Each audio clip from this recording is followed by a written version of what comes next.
किसी ने सच ही कहा है, घर में जो बड़े बुजुर्ग होते हैं ना, स्पेशली दादी दादा नानी नाना, उनको अपने पोते जो ग्रैंड चिल्ड्रंस होते हैं ना, उनसे बड़ा प्यार होता है। और बच्चे भी अपनी दादी के पीछे बहुत पागल होते हैं। आज मैं एक इसी दादी की कहानी सुनाना चाहती हूँ। नमस्कार दोस्तों, मैं हूँ आपकी दोस्त कृष्णा कालरा। दादी जी घर पे बीमार है।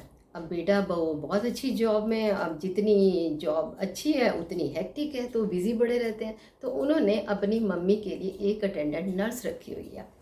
वो उनका ख्याल रखती है। धीरे धीरे जो दादी है ना, वो बीमार होने लग जाती है। नेचुरली वो घर पे अकेली है, अटेंडेंट बहुत ध्यान रख रही है उनका। पर अपने बेटे बहू का, अपने पोते पोतियों की तो बात ही कुछ अलग होती है। बच्चे हैं, 3 बच्चे हैं, अर्नव, अनन्या और ऋषिका। तीनों हॉस्टल में हैं क्योंकि मम्मी पापा के पास टाइम ही नहीं है। हॉस्टल की छुट्टियां हो जाती हैं, तीनों बच्चे घर आते हैं, देखते हैं दादी को, तो दादी बेड पे सोई हुई है और बड़ी रोती हुई और बड़ी उदास सी। तो तीनों बच्चे आके देख के थोड़ा घबरा जाते हैं। तीनों कहते हैं, दादी दादी आप क्या हुआ, आप रो क्यों रहे हो? तो वो सोचते हैं कि दादी उनसे ना रूठी हुई है, तो वो गाना गाने लग जाते हैं, दादी अम्मा मान जाओ। दादी अम्मा रूठी नहीं होती, दादी अम्मा को बहुत अंदर से उदासी हो रही होती है, मिस कर रही होती है। जैसे ही वो अपने बच्चों को देखती है तो वो खुश हो जाती है। वो कहते हैं, दादी दादी हमें पता है, पापा कहते थे आप ना बड़ा अच्छा खाना बनाते हो, तो आप हमें भी खाना बना के खिलाओ, हम तो आपके ही हाथ का खाना खाएंगे। तो जो नर्स होती है ना, वो बच्चों को डांटने लगती है, चलो इधर से जाओ अपने कमरे में, दादी को तंग नहीं करना।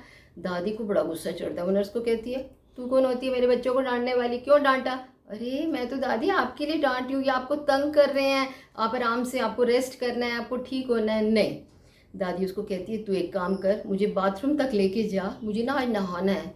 अटेंडेंट बड़ी हैरान होती है कि अभी तो दादी बेड से उठ नहीं पा रही थी और अब नहाने को तैयार हो गई है।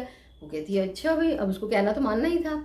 वो दादी को बाथरूम तक लेके जाती है, दादी वहाँ नहाती है। नहा के जब बाहर आती है, फ्रेश हो जाती हैं, तो कहती, चल तू मुझे किचन में लेके चल और मेरी हेल्प कर। वो सारी चॉपिंग करती है, दादी अपने बच्चों के लिए खाना बनाती है। और फिर जब खाना बन जाता है तो दादी अपने हाथों से अपने तीनों बच्चों को खिलाती है, और तीनों बच्चे भी अपने दादी को अपने हाथ से निवाला खिला रहे हैं। जब बच्चे दादी को खिला रहे होते हैं तो दादी की आंखों में आंसू आ जाते हैं। तो बच्चे सोचते हैं, पता नहीं दादी क्यों रो रही है। बच्चे कहते हैं, दादी क्या हुआ? अब बच्चों को तो बड़ा अच्छा लग रहा था खाना। दादी कहती है, कुछ नहीं, मैं बहुत खुश हो रही हूँ। जैसे तुम आज छोटे हो ना, ऐसे तुम्हारे पापा जो है ना, वो भी ऐसे छोटे होते थे, मैं उनको खिलाती थी, वो मुझे खिलाते थे। लेकिन आज देखो, पापा को टाइम ही नहीं है, अपनी जॉब में इतने बिजी हैं, माँ के पास बैठने का तो बिल्कुल ही टाइम नहीं है।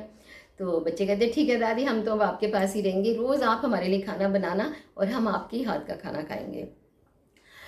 दादी कहती है, तुम कैसे रहोगे, तुम्हारी तो छुट्टियां अब खत्म हो जाएंगी, 10-12 दिन में तुम हॉस्टल चले जाओगे। नहीं नहीं दादी, अब हम यहीं रहेंगे। आजकल वो जो कोविड का, कोरोना का जो टाइम चल रहा है ना, उसमें ऑनलाइन क्लासेस हो रही हैं, तो क्या है, अब हम घर से बैठ के हम अपनी क्लासेस अटेंड कर सकते हैं, तो हम तो यहीं पे ही रहेंगे और आपके ही हाथ का खाना खाएंगे। दादी खुश हो जाती। और अब देखो, कहाँ तो दादी, डॉक्टर ने कह दिया कि दादी जाने वाली है, आपने जिसको बुलाना है बुला लो, जिसको मिलवाना है मिला लो, आपने जितनी सेवा करनी कर लो, और दादी के बचने के चांसेस नहीं है। और कहाँ देखो, बच्चों के आने के बाद दादी धीरे धीरे धीरे ठीक होने लगती है। दादी खाना बना रही है, बच्चे खाना खा रहे हैं, धीरे धीरे दादी की जो हेल्थ है, सेहत है, उसमें बहुत सुधार होने लग जाता है। नर्स भी देखती रह जाती है, बेटा बहू भी देख रहे हैं कि ये तो एक चमत्कार हो गया। पता है दोस्तों, सारी मेडिसिन, जितनी औषधियाँ हैं ना, सब फेल हो जाती हैं ये बच्चों के प्यार की वजह से, बच्चों की वार्तालाप की वजह से। जो दादी है वो बच्चों के साथ जो खेलती है, बातें करती है, टाइम स्पेंड करती है, वो जो कनेक्टिविटी होती है, उसमें दादी बिल्कुल बच्चा बन जाती है। उसे सारी अपनी बीमारियां भूल जाती हैं और सारी मेडिसिन से बढ़िया हो जाती है बच्चों की मुस्कुराहट। और बच्चों के साथ, कहाँ दादी ने मुद्दत होगी खाना नहीं बनाया था, कहाँ आज दादी सबके लिए खाना भी बना रही है। देखिए, ये होता है प्यार। इसीलिए कहते हैं, घर में जब बड़े होते हैं ना, तो उन दादी के साथ बच्चों को, पोते पोतियों को टाइम स्पेंड करना चाहिए, तो फिर इतनी बीमारियां और इतनी दवाइयों की भी ज़रूरत नहीं पड़ेगी, और दादी और अपनी उम्र से ज़्यादा जी लेगी। क्यों, आप क्या कहते हो? मेरा तो मानना यही है कि हर घर में बच्चों को अपनी दादी से प्यार करना चाहिए, और दादी को तो दादियाँ तो जो होती हैं, वो तो अपने बच्चों पे न्यौछावर हो जाती हैं, जान लुटाती हैं। तो फिर बच्चे फिर खुश होकर अपनी दादी के लिए गाना गा रहे होते हैं, दादी अम्मा मान जाओ।